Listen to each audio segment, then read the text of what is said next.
You are listening to the Exceptional Conservative Network.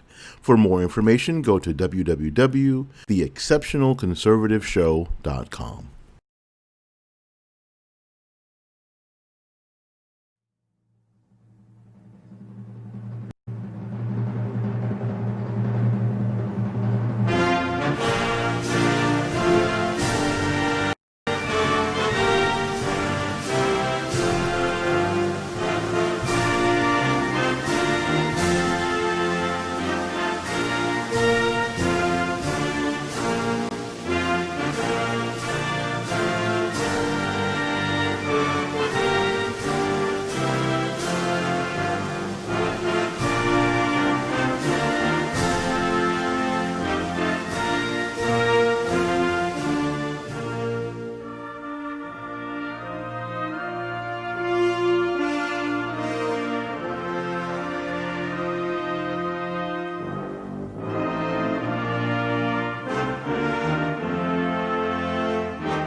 Good day, everyone. Welcome to the new.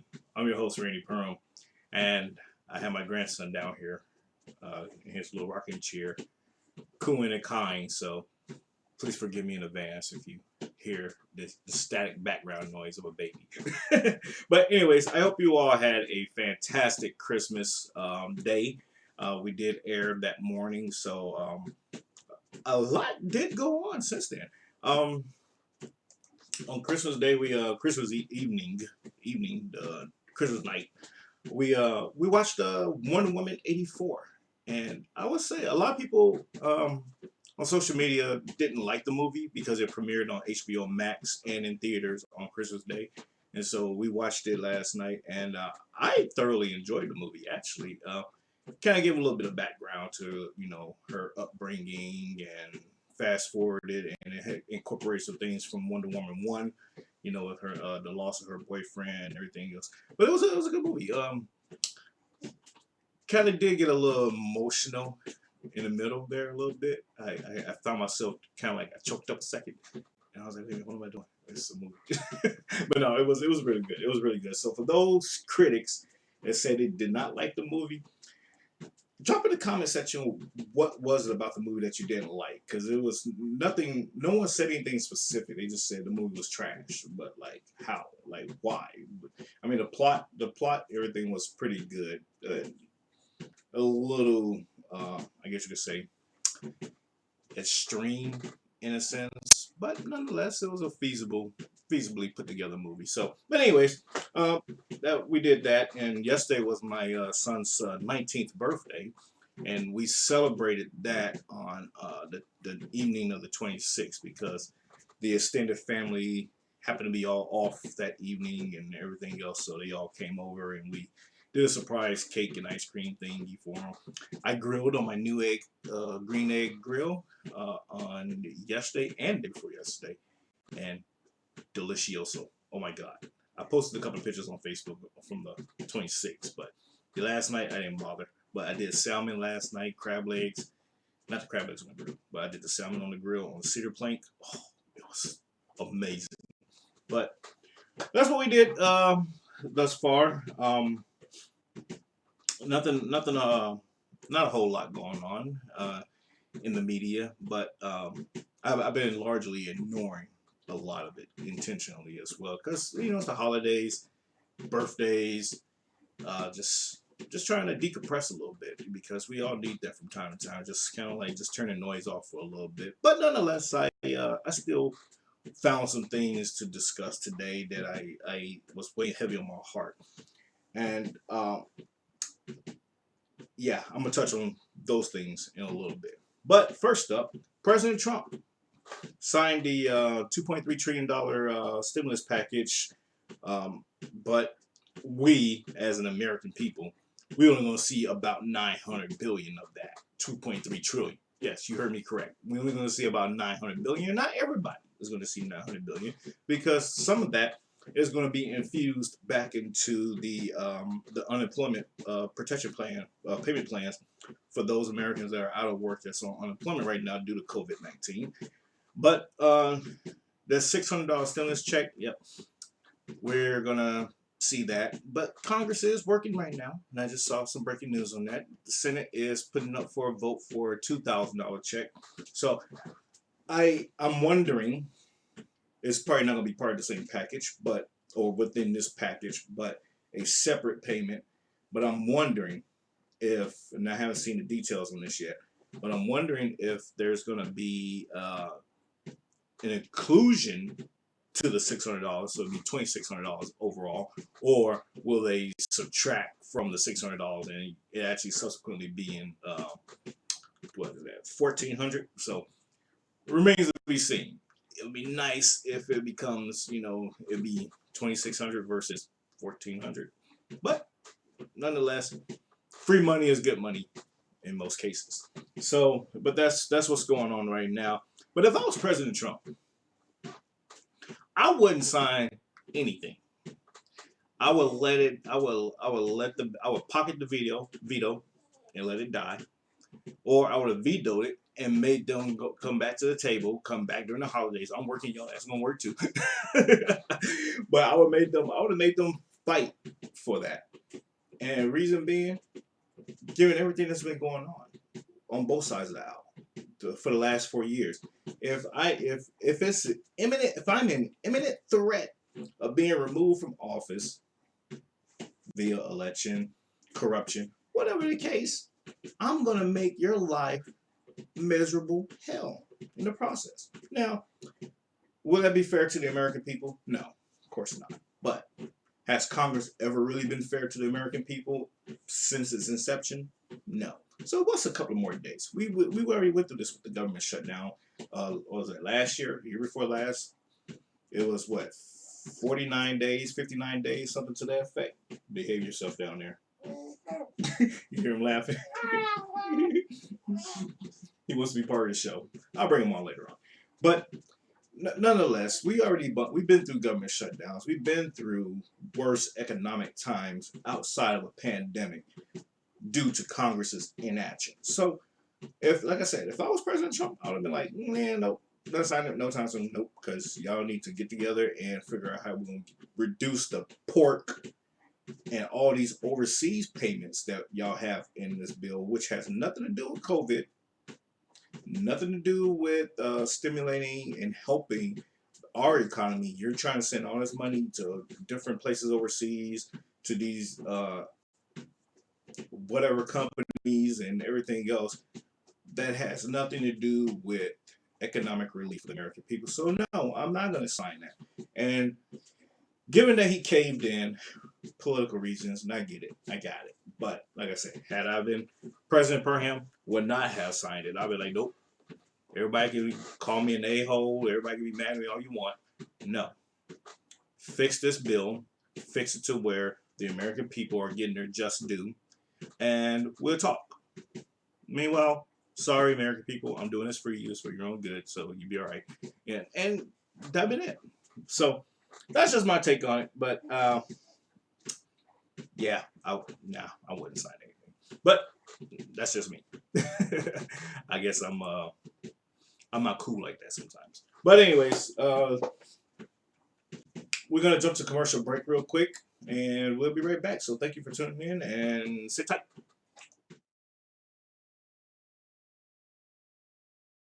You are listening to the Exceptional Conservative Network.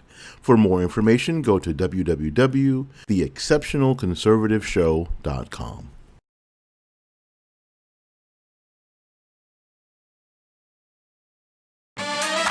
We all know the Thrive Experience is one of the fastest growing health and wellness movements in the world. And we all know promoters can earn nice rewards by sharing the experience with others.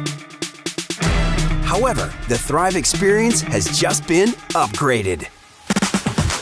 Introducing new Thrive Experience packages for customers and promoters.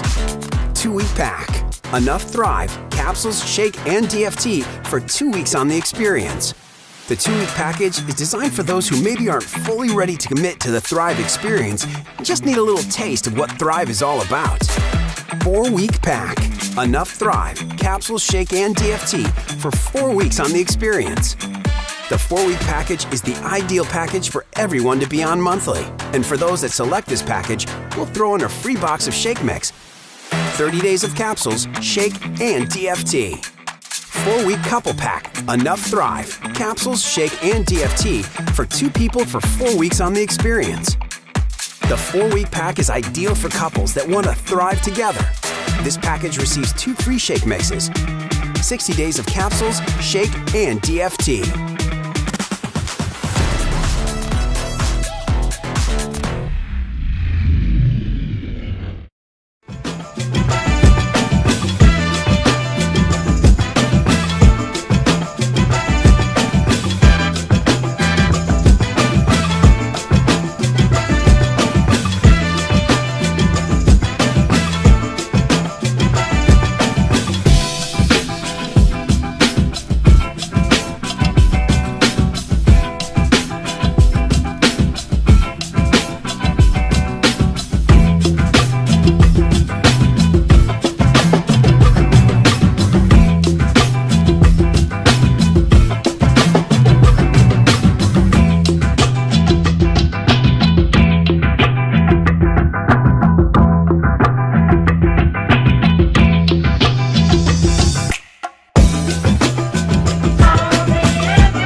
You are listening to the Exceptional Conservative Network. For more information, go to www.theexceptionalconservativeshow.com. Hey, welcome back. So on Christmas Day, early morning Christmas, 6:30 a.m. to be exact, there was a bombing in Nashville, Tennessee. Ironically, ladies and gentlemen, last week while I was on the road, was it last week? Week before? Whatever it was. A few days ago, when I was on the road, one of my stops was in Nashville for overnight to rest up and everything. So I had this conversation with my daughter. I said, it seems like everywhere that I go, that's kind of like either my first time there or just kind of like a random visit. When I leave, something happens. It happened in Paris when April and I was celebrating our anniversary. We was in Paris and we stayed by the Arc de Triomphe there. And the next day after we left, there was a bombing in Notre Dame. There was the Yellow Jacket riots and stuff going on. All that stuff, and it was quiet the couple of days that we were there. Like you didn't get a hint of anything that was going to happen. But as soon as we got home, we flew back a couple hours, and got back home. And that evening, all hell broke loose in Paris. And it was like, we was just there. Like, what the heck? So I say all that to say this, folks. Not to be a conspiracy theorist or anything like that, but to be a conspiracy theorist, it's a little weird that those things be going on when I'm like just at that location. So I hope I don't get implicated in the process of any of this. Hey, you. I told you I got a grandkid. You want to come hang out with Grandpa up here? Okay. Give me 1 second.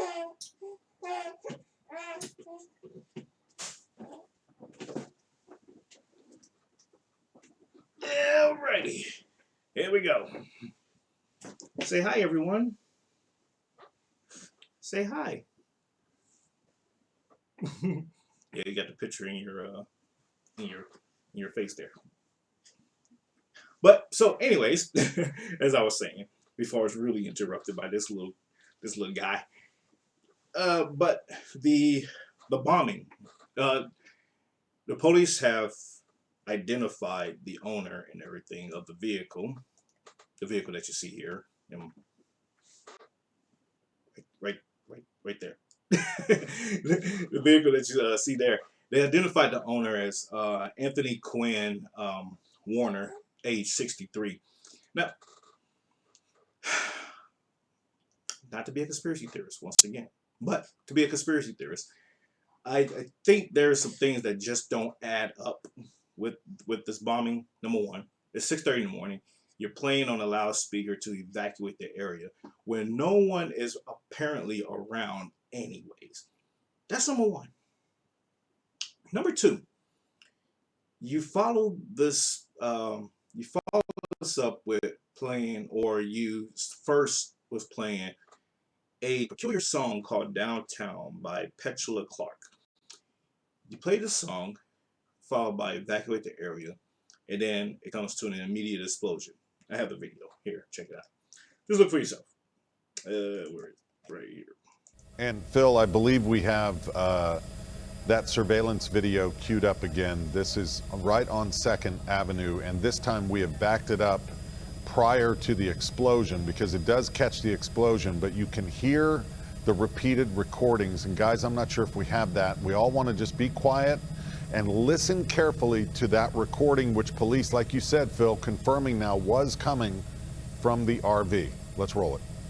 All buildings in this area must be evacuated now. All buildings in this area must be evacuated now. All buildings in this area must be evacuated now. If you can hear this message, evacuate now. If you can hear this message, evacuate now.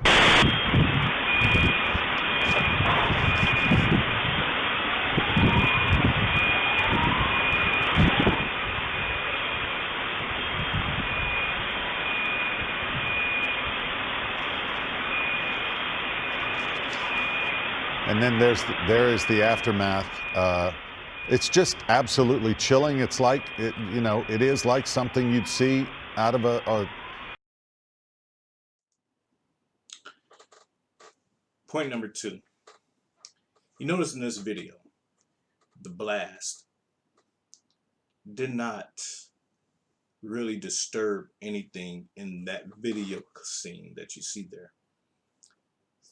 And it went black and white. It went from color to black and white. Now, granted, percussions and all that good stuff could have interrupted the camera feed. Possibly. But I doubt it. Reason why I think it went to black and white is to show the distortion that there was nothing that really happened in that area. There was an explosion, yes, but no damage was really done to that particular area. Could be, I don't know. Depends on how far away it was. But there's also some information surrounding this particular bombing. Like, who is this guy? Why 6:30 in the morning? Why play a warning message? Why play that particular song? Why is it that just the next day there was another vehicle, box truck type vehicle, that was on the highway creating a scene, playing the same warning message, but the driver was detained? You didn't hear anything else about that. It was breaking news, but nothing else really came of that. So my theory, being a conspiracy theorist, my theory is that this was intentionally targeted to test the reaction of the authorities in that area. Now, I do have some additional information surrounding this that I'm pull up here on my phone because it was a private conversation. I tell you folks, I have to get information all the time, but this is quite plausible. This is quite plausible. A little long, but quite plausible. This truck, the owner of the truck, apparently died with the bombing. Question is, was he already dead and was used as a decoy for this bombing? Because there was reports that there was gunshots just not too long prior to this transpiring, hence the police being notified or being alerted to come to this area. Can I help you? Want to play with my hand? But anyways, let me read you this real quick because we are coming short on time all of a sudden. So here's what we know right now. President Trump has court cases still pending that will go to the Supreme Court. Thanks to Texas, he now knows how to file it under Article 2, file it under Article 3, not Article 2. This will force the Supreme Court to hear this rewritten case. President Trump has the Director of National Intelligence, DNI, report due tomorrow, Friday. It was announced as a late submission. Barr steps down on the 23rd. This is back on the 17th. So he was now able to be a witness. I was not able to announce this until now. Thank you, Barr. Durham is now a special counsel. He can prosecute in any state. All Biden's. He is allowing the civil and criminal and federal courts to fail. Why? So he is able to handle the situation properly using the military tribunals. President Trump has all the data from NSA, the Kraken supercomputer, the Alice supercomputer, and other systems most are not familiar with. He has the dueling electors from 7 legislatures. He has Vice President Pence as the final arbitrator of ballots to accept on the 6th of January. He has the Insurrection Act, which I don't think he's going to use that, 1807. I don't think he's going to use that. He now has the National Defense Authorization Act, Emergency Act, the 14th Amendment, the 2018 Executive Order allowing for the rejection of the election based on foreign interference, which we know is true. He has to January 27, he has since January 27, 2017, the very first president to use Executive Order, the Patriot Act, for the FISA warrants, the possible declassification of everything, including WikiLeaks. President Trump has 1,000 people swearing on sworn affidavits, the QR code scan personnel who needs access to some ballots, and he can detect if they are fake and looking for creases in printing items. I say all that, and the rest of it is just kind of like some jargon. But I say all that, folks, to say that this AT&T building that was targeted is housing the information to conduct audits. This was the rumor. So were they trying to disable the AT&T building, which also serves as a 911 center, call center for that area? But nonetheless, were they targeting this building to disrupt the servers and everything to prevent from the Dominion voting machines from being audited? That is the question, ladies and gentlemen. And going back to, once again, this guy who just mysteriously and randomly has this RV and decides to park it in this area, this random area, and blow up. No motive, no reason, just shits and giggles, I guess. And the police all of a sudden comes out, oh, no, it was just a lone wolf. It was only him. And then a couple hours later, another vehicle with the same MO, in a sense, shows up and does the same thing almost, with the exception of the explosion. I don't know, ladies and gentlemen. I don't know. So that's my take on everything. There was some more information that came out last night. I am not too certain of the validity of it, but it is plausible. Validity removed. Plausibility is there. That this vehicle did not produce a blast crater, and that is probable and likely. Bless you. Bless you. God bless you. And plausible that, the vehicle did not create a blast crater, which a hole in the ground from the explosion. it didn't create that, and that the explosion happened across the street from where it allegedly exploded. Now, there was some other footage on that as well. I don't know if it's the same area. I don't know if it's the same thing. Could be, could not be. But here's the thing, ladies and gentlemen, that I'm pointing to. No one can answer this. Why is it that at 6:30 a.m. there's an RV in front of a particular building that is rumored to be the central location to conduct the voting audit machines, mysteriously attacked with a random 63-year-old guy playing a song and a warning message to evacuate the area, and it explodes. Now, he could be a nice guy and said, you know what, I want to die, but I don't want to kill that many people, so everybody needs to evacuate from the area. Could be. I doubt that. I just doubt it. Now, you can take all that for what you will, but that's just my take on it. So, folks, we'll be right back. We're going to jump to our extended break. I have a special treat for you. So, keep it locked right here. Stay tuned. We'll be right back. I'm going to try to put this little joker to sleep. Say good night. Good night. Bye-bye. See you later. Let me go. say bye. No, you don't want to talk? Okay. Hey, yeah. Keep it locked right here. We'll be right back in a few minutes.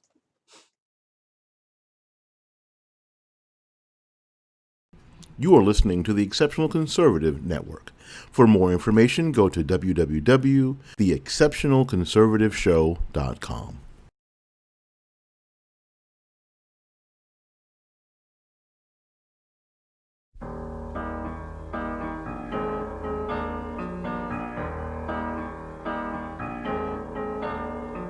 When you're alone and life is making you lonely, you can always go downtown. When you've got worries, all the noise and the hurry seems to help, I know. Downtown, just listen to the music of the traffic in the city.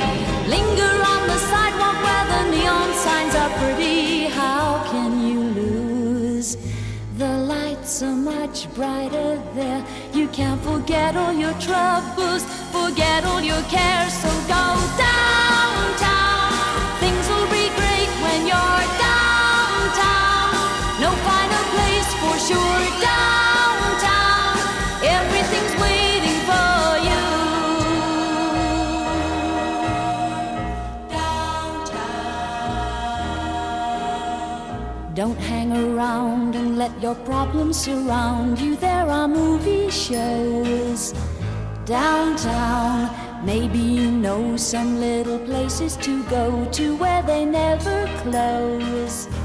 Downtown, just listen to the rhythm of a gentle bossa nova.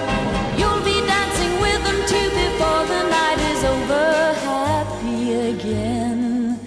The lights are much brighter there. You can forget all your troubles, forget all your cares. So go downtown, where all the lights are bright. Downtown, waiting for you tonight. Downtown, you're gonna be alright now.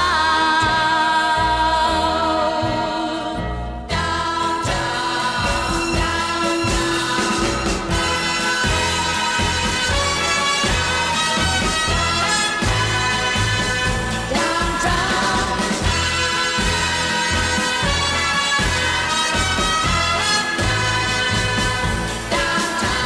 and you may find somebody kind to help and understand you.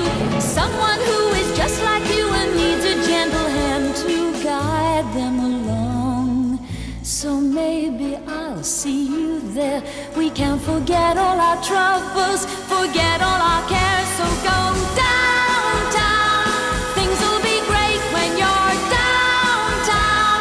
Don't wait a minute more. Downtown, everything's waiting for you. Downtown, downtown, downtown, downtown.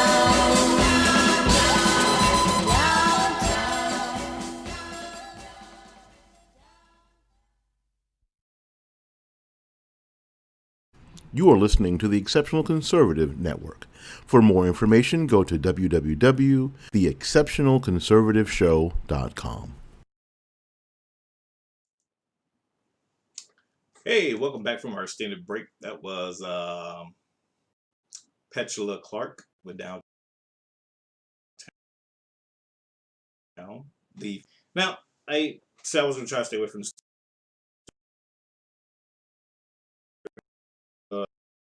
Entertain them sometimes because, AT&T got a forensic audit on Dominion voting machines, and those machines were being moved to Nashville this past week. The former owner of the AT&T building in Nashville, William Kennard, is a board member for Cerebus Capital Management and AT&T. He also was Bill Clinton's LCC chair and Obama's ambassador to the EU. Dominion Voting is owned by Cerebus Capital Management. Cerebus is run by Staple Street execs. Joe Biden's brother-in-law, Stephen Owens, is the co-founder of Staple Street execs, along with William Kennard. Supercomputer in Tennessee was connected to the AT&T internet in Nashville yesterday evening. The Cumberland River cooling system was compromised due to internet outage and supercomputer fried. If you don't know, Kraken is reference to a supercomputer former prosecutor Sidney Powell has been talking about. So the explosion just happened to be at the AT&T location, where they just so happened to control the cooling system for the supercomputer and house the Dominion voting machines and drives for forensic audit. And I'll leave it there. So, folks, you can take all that for what you will. Like I said, I'm not trying to be a conspiracy theorist, but when you have a group of people or a series of people that dig up things like this and they start connecting dots, you kind of want to pay attention to that. They may throw in some little extra in there that, like, okay, that's not possible, or that's not true, or they may throw some of that in there. But you also have to look at the whole slice of the whole loaf of bread and not just the end pieces. Okay, because sometimes things are there that people want to willingly ignore because it requires you to think. So I'm just sharing information that I received. Not trying to be a conspiracy theorist, but something about this explosion in Nashville just doesn't add up. Okay, and I'm just giving you some of the puzzle pieces. It could be some more things come out from it later on. Could be nothing else that comes of it. We don't know, but we do know that the Kraken is also a military unit, intelligence unit that was surveilling, monitoring, and keeping track of what was going on with the elections. We also know that. So there's some things that's moving. I'm not going to go too much more into all that because there are some other things I want to talk about. This social experiment that I came across, which is nothing new. We always see on YouTube how some random news outlet guys, gals go around interviewing people on the street, right? So, but this particular one, I took a keen interest in because it was Biden's quotes, and people were attributing them to President Trump. Now, you may say, okay, that's whatever, but they also was measuring how racist the statement was. And here it is. You can just take a look for yourself, and we'll talk about it in a second. Really? Wow. I'm Ami Horowitz, and Democrats will have you believe that President Trump is a raging racist and Joe Biden is a champion of the black community. Well, I'm here in Harlem to find out by playing America's favorite game, Is This Racist? So I hit the streets to find some Biden-supporting Democrats to play the game. Let's go. Okay, the game is this. I'm going to give you a quote, and you're going to tell me how racist that quote is, from 10 being most racist, 1 being least racist. I've been around. I went to all-white high school, so I'm ready for this. Referring to Barack Obama, he said, First mainstream African American who is bright, articulate, and clean. How racist? 10. Who is bright, articulate, and clean. Yeah, that's up there. That's like got to be like a 10, a 9. Yeah, because it's like you're implying that most black people, most African Americans aren't that way. That's just like, that was just like, you know, moderate racist. It's kind of racist. I would say probably 9. Just because somebody's articulate and clean and they happen to be black, you know, that's not a reason to say it like that. So, you know, I would say that on a scale On the racist-o-meter. 8. I was a 7. A 7. Yeah. So still racist, That's still real. but not crazy racist. Yeah, not crazy, like, not huge. Right. Like. Say that's like a 9. That's a 9. Wow. That's a 9. That's a 9. So he said, if you don't vote for me, talking about black people, then you ain't black. That's 10. You don't vote for me, you're not black.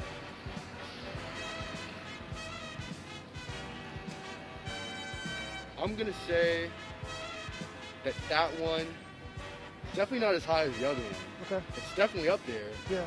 But I would say that's like a 6-7. A 6-7. 6.5. 6.5. I like that. I like the accuracy on that. Yeah. The exactitude. And for someone to imply that is a bit like, who are you to tell me if I'm black or not? So yeah, I'd say that's about a 10. I'm gonna give that a 8. An 8. That's just a dumbass comment, right? Referring to inner city busing, bringing black people to white schools, he said that would create a racial jungle. I don't want my kids going to a racial jungle. How racist is that? It's like a 9. By doing that, you're creating racial jungles. And I don't want my children That's a 10. going to race. That's a 10. That's a 10. Spot, off the bat. I was bust. I understand that. That's a 10. Straight up. Straight up. I would say 10. That's a reader racist quote. Yeah. How racist? Definitely. I would say 10 too. 10. That's a 10. Why would you say something like that? That's like pretty much saying that's a jail. If y'all had a 20, it would be a 20. that was as racist as you can get. Yeah, that's racism in a book. Like, if you want to be racist, you got to say that line. Like, who said that? You might as well just Right. say the N-word. Yeah, pretty much. In referring to inner city Baltimore, he said it's a rat-infested hellhole. That's 100% true. It is. So It not goes on a lot. So not a racist statement. Not a racist statement at all. Like in 1. You're living in poverty and your schools are no good. Is that a racist statement? No. Not whatsoever. I would say probably 1. Over 3. That's true. See, these are facts. So you can't put it in a racist category because he's stating something that's really basically facts. Our inner cities are a disaster. Is that a racist statement? Saying that, but it's not racist. I would say probably 2. Been like that forever.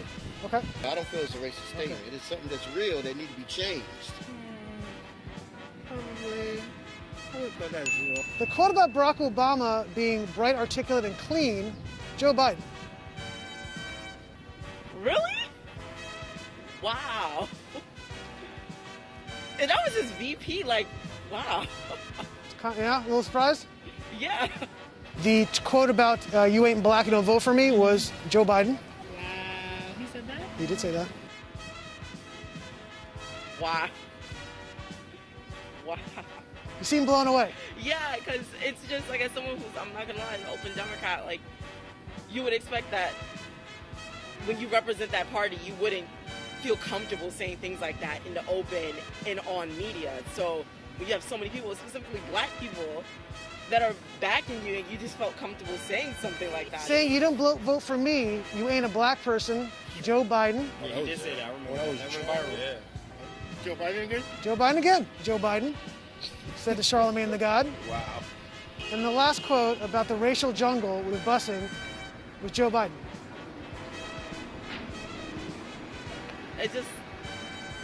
It makes me fearful. Everybody knows that Joe Biden's racist. Why? Does everybody know that? I think you should know that Joe Biden ran 3 times for president and he's racist. He never won unless it was an actual black person on his ticket. So. Because most people were shocked to hear those quotes that came from Joe Biden. Really? Yeah, most people here did not know that. It's very sad. Do you think the Democratic Party has taken the black vote for granted? Definitely. 100%. They want our vote, but it's not nothing being done to make a difference as far as the conditions and the changes that we really need. It goes to a deaf ear. It's like nobody's listening to what needs to be done. I feel like they come in and do a photo op and try to highlight it instead of really fixing the issue. Because later on down the line, you get in office, you turn your back on us.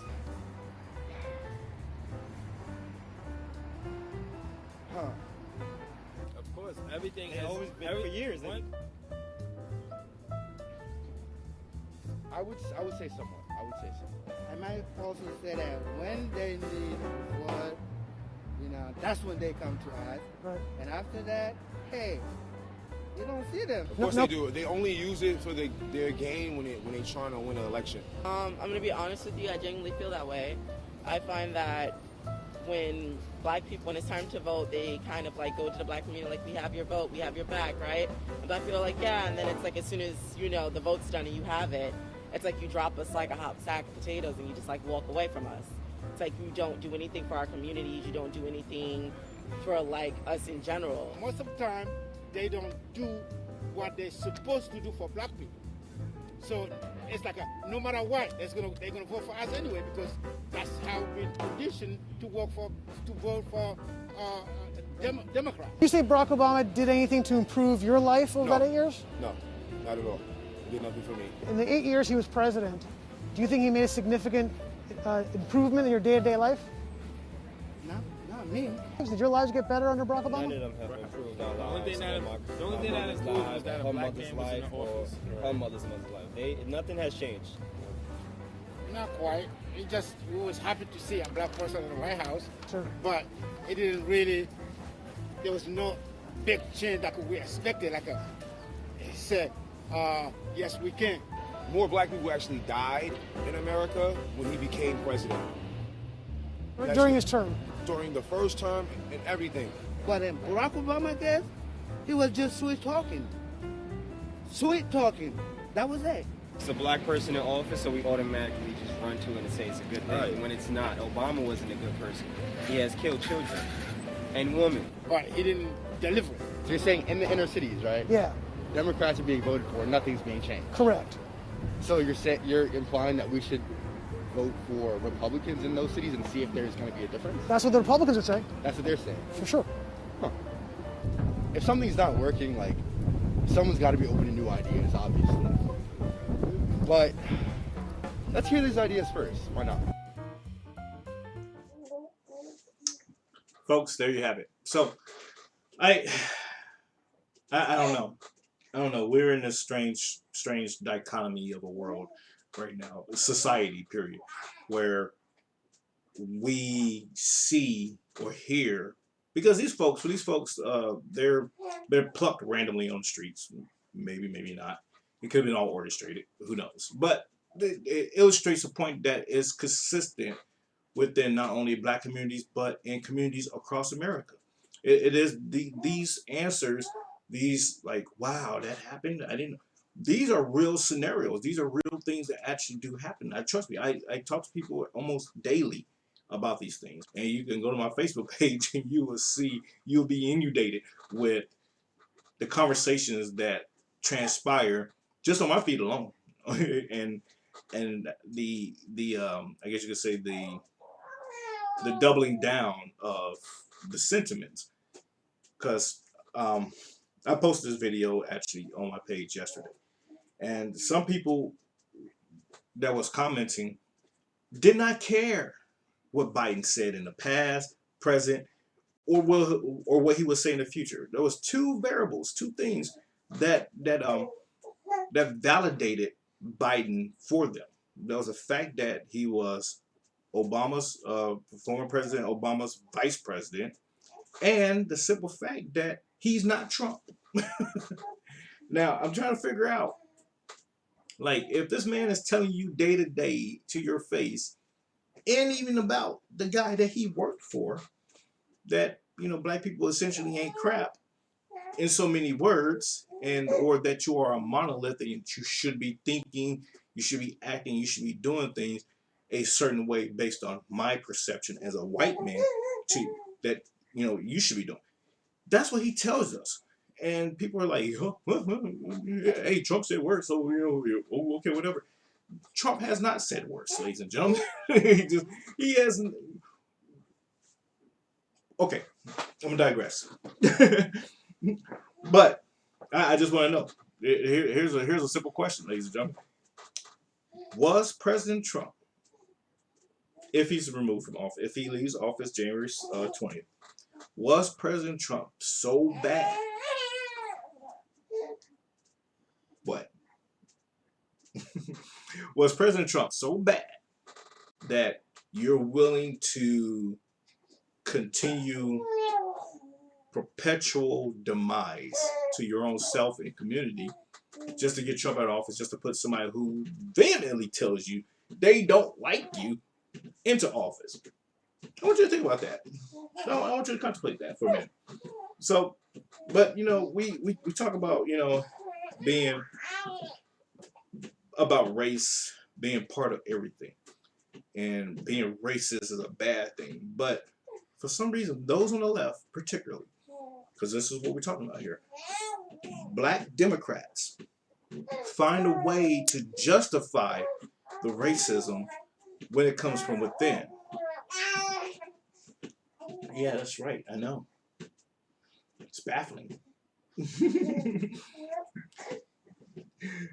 He talks when he's sleepy, so that's what he's doing right now. He's sleepy, and he just had his bottle, so he's sleepy. But let's just think about this, ladies and gentlemen.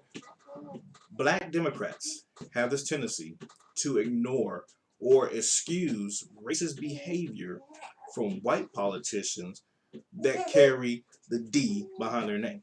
And then when they look at it, they see that it's a white person or another group of people, other colors, that are not Democrats, and they say the exact same thing. It's, they're racist, they need to be canceled, and blah, blah, blah, blah, blah. It's like, that's mind-blowing. Like, why don't you, okay, let's cancel everybody. Let's cancel them. The Democrat politician that said the same thing, cancel him too. Why are you clinching on to this person, but you want to castigate the others? Yeah, it makes no sense to me. It shows the hypocrisy there. I'm currently reading the. Hold on, sorry.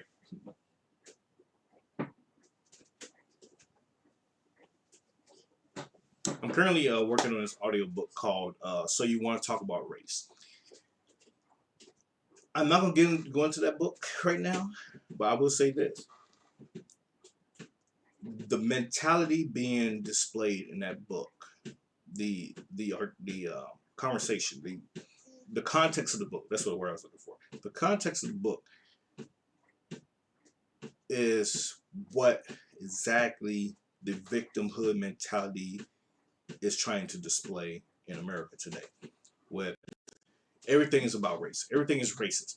And we are living in a system and in a society that is inherently racist automatically and only exclusively to black people. That's what this book is primarily about. And I'm listening to it.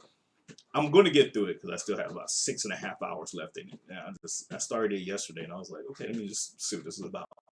Because the title kind of just caught my attention. But that's what it is. But this is a book I did finish. I meant to cover this the other day with my book reviews. Uninformed: Why People Know So Little About Politics and What We Can Do About It.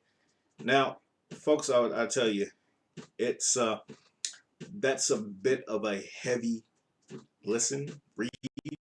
It's heavy. When I say heavy, I mean context. It's more like it sounds and reads and flows like a textbook, like a college textbook.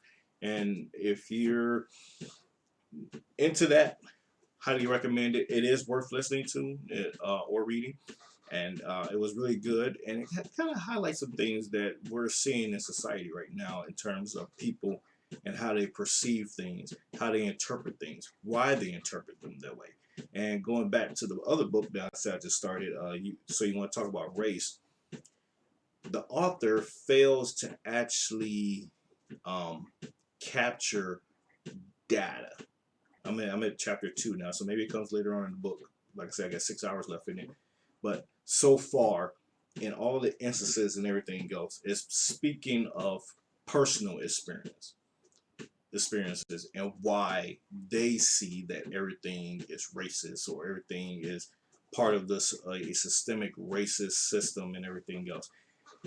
And I tie that back to what we just watched here with folks in New York here, not really knowing who said what, who did what, and they're asked a question and they say, "Yeah, that's racist, and I don't agree with that." But then but yet when it was pointing out to them that it came from Joe Biden, they're like, "Oh, well, I still support him," or they kind of like had that inkling, like it doesn't matter now. Now that I know this information, it still does not matter.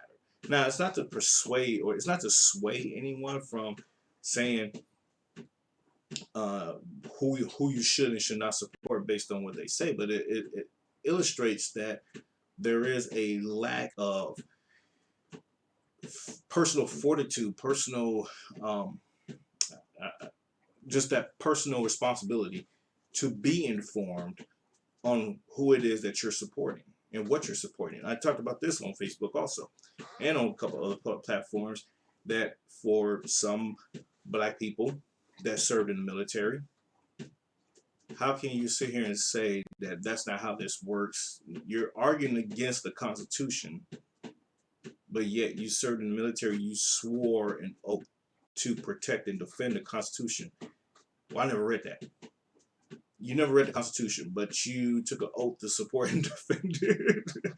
I laugh about that, but that is a serious matter, ladies and gentlemen, that we have people in this world, in our society, that are serving in the military or have served in the military or served in any professional capacity, public professional capacity, that never read the Constitution, but they're serving to support and defend it. But when they're called out about certain things within it that they're supposed to be defending, they're like, I don't support that.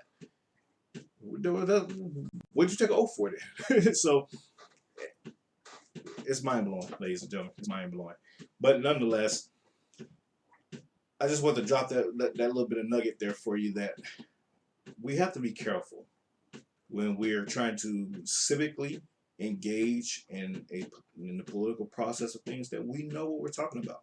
We understand it. You don't have to be fully competent in it, but your purview of the situation of what it is that you're speaking on should be intelligent and articulate enough to where it conveys that you have a firm understanding of what it is that you're engaging in. Because otherwise, sit on the sidelines.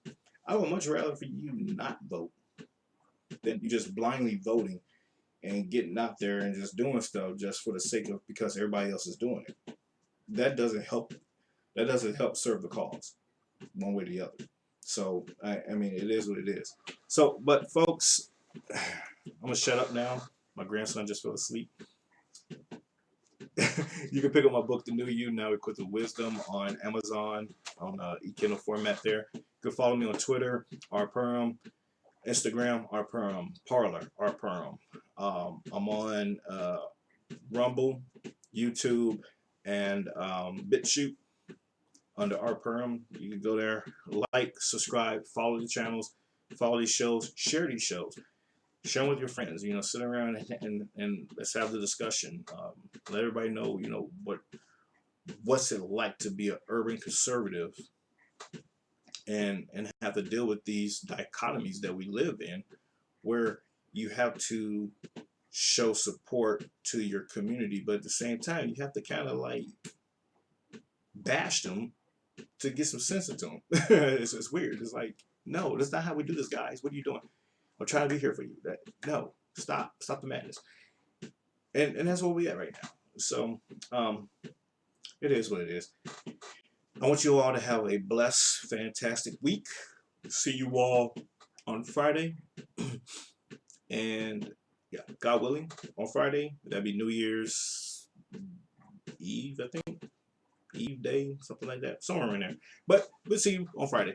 Take care. God bless you all, and see you later.